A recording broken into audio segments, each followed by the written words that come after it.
Richard. I know. Well, you have a choice. Either you can believe that you're simply looking at a mere cartoon, or you can believe that I do have a sense of humor, and I can speak through any living being in which I am solely responsible for creating. It's either one or the other. I trust that you understand.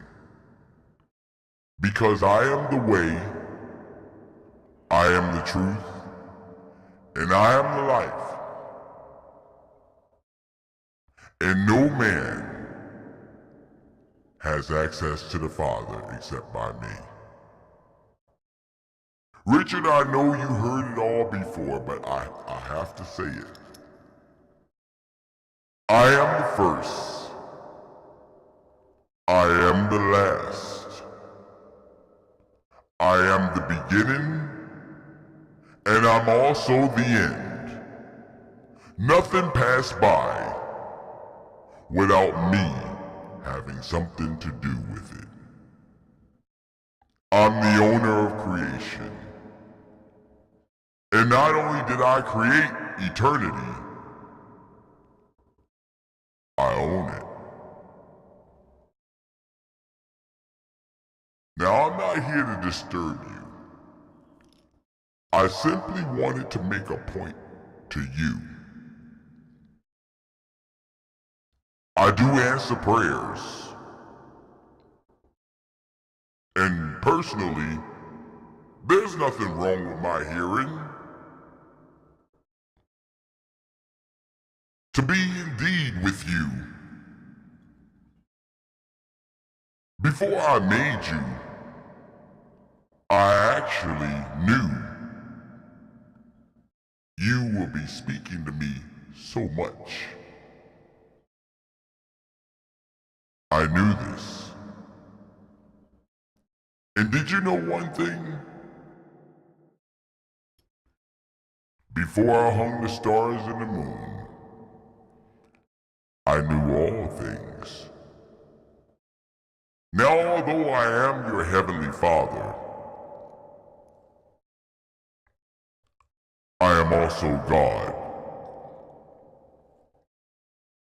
And to give you a clear understanding of what I mean when I say God, a true definition that I'm telling to you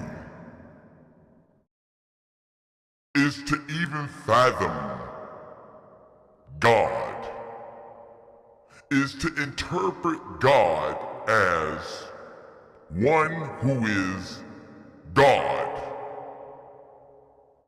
And that I am, Richard. God of all gods. That means imitated gods, make-believe gods, straight-out lies, infiltration, gods that's never been thought of. But whatever it is, past, present, future, I and I alone. We are God. And we work as one, which brings you to me.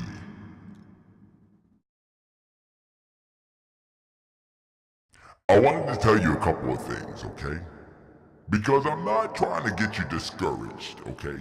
Just listen to me real good, real good. Because I'm not trying to waste any of your time. You know that one day, when John saw me on the Isle of Patmos,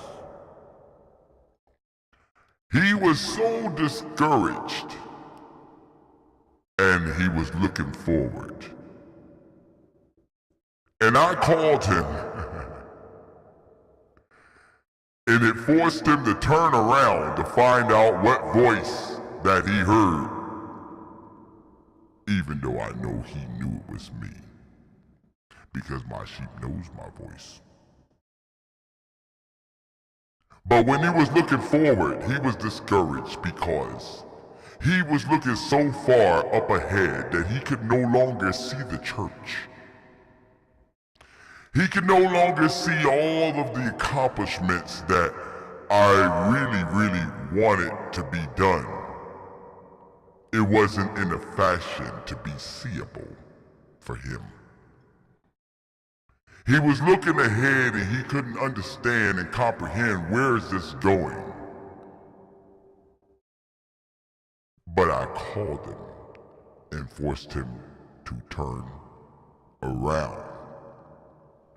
And when he turned around and saw it was me, I was described as having, the white hair like sheep wool and eyes is looking like balls of fire and skin looked like it was burnt like brass in the furnace and so forth and the voice like many waters. But I made him turn around and he saw that lamp that was in my hand and he understood that all things were in my hands. Period. I want you to know that I'm going to do a few things because I do answer prayers. I love all of my children. I went through a lot. And even though I did some things, I changed water into wine and so forth, because I didn't want people to think I was out of touch with reality, Richard. You know what I'm saying to you. To get the experience. Yet I can say the morale is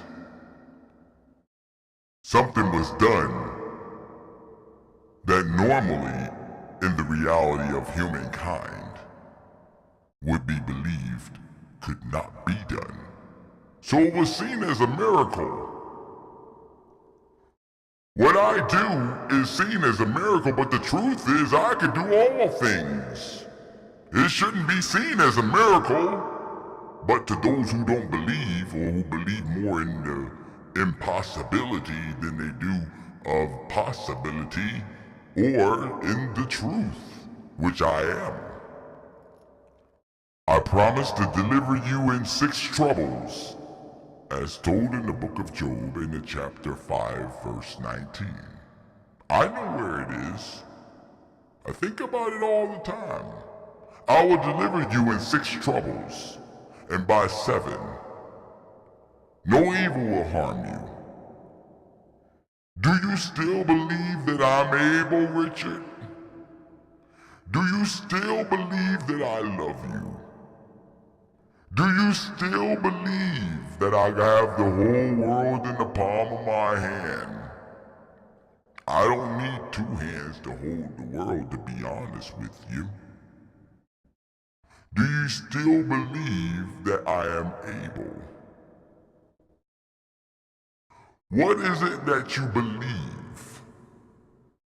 I would prefer that you thank me in advance, rather than reach a point where you believe that I cannot, or that I can't talk to you from where I'm sitting at. Now, although in your reality it might look like I'm not talking to you at all. But that's up for you to believe, Richard. Because I'm really talking to you. You need to know this. I've blessed your family in advance already.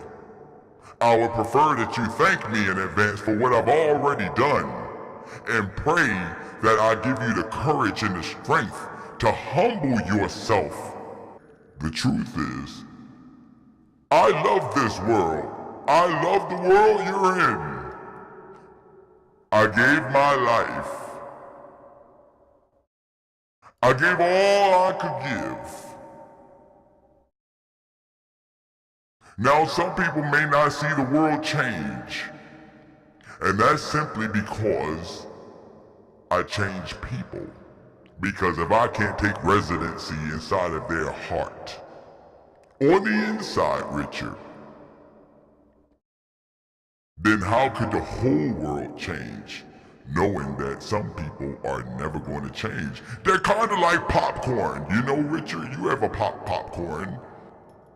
You know when you pop popcorn, there's always some kernels at the bottom of the bag that refuse to pop. No matter how much pressure you put on them, no matter how much fire you put on it, no matter how much heat you put on it, some of those kernels are not going to pop. But I change people from the heart. So the man who says that he loves but know not God, he does not know me because I am love. And the one who loves but rejects God knows nothing about love and he knows nothing about me.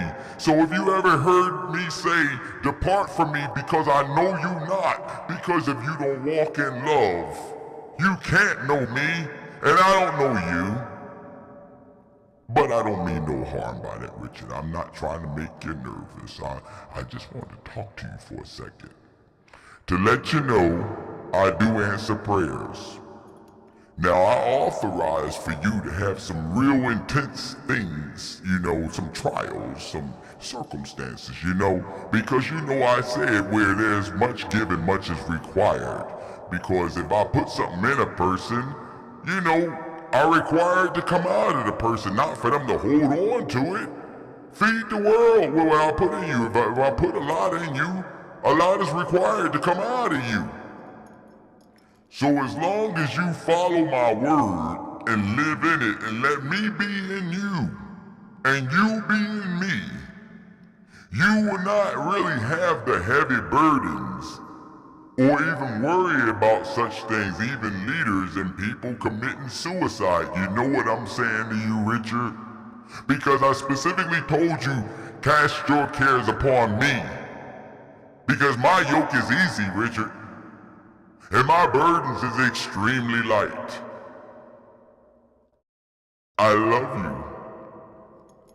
Now you already know I gave you music among many, many things. Beautiful family and the things I really wanted you to experience, you know? But I gave those things through you more than I did to you. You do understand. Now as far as music is concerned, I love praise, Richard. As long as you're alive, you can always praise me. Now you can believe that you're finished, that you're tired, that you can't do it, you can't move on, and that the time is too rough, or that I'm not going to take care of your money, and I might not do this, then don't, put your faith in me where it belongs.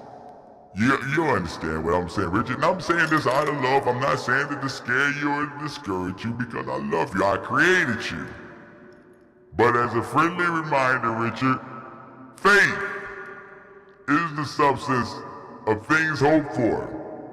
It is the evidence of things that are not seen, because that's where my department is. I provide that. Now, if I've been handling my own personal business for all this time, I can continue to do it because there ain't nothing wrong with my voice. There's nothing wrong with my ears. And I can reach you. I can reach you through a cartoon, Richard. Celebrate my accomplishments. Celebrate my victory. My victory is your victory, Richard. Now, I'm not going to tarry too long, but I gotta go now. I just did this just to show you something. There ain't nothing wrong with my ears, Richard. Now, I do got a sense of humor, and I love you. I love you all of the way. And tell my children, I love them all of the way. And even though I am the most powerful being in creation, that's fine and dandy.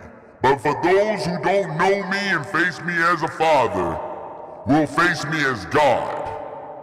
I love you. You keep praying, Richard, and I'll be listening. And when the time is appropriate, you'll know it's me. And I'll always receive you the answer. I will never leave you, and I will never forsake you. And if I had to come all the way down here, Richard, just to die and hang on that cross for you, I would have done it because I love you, son.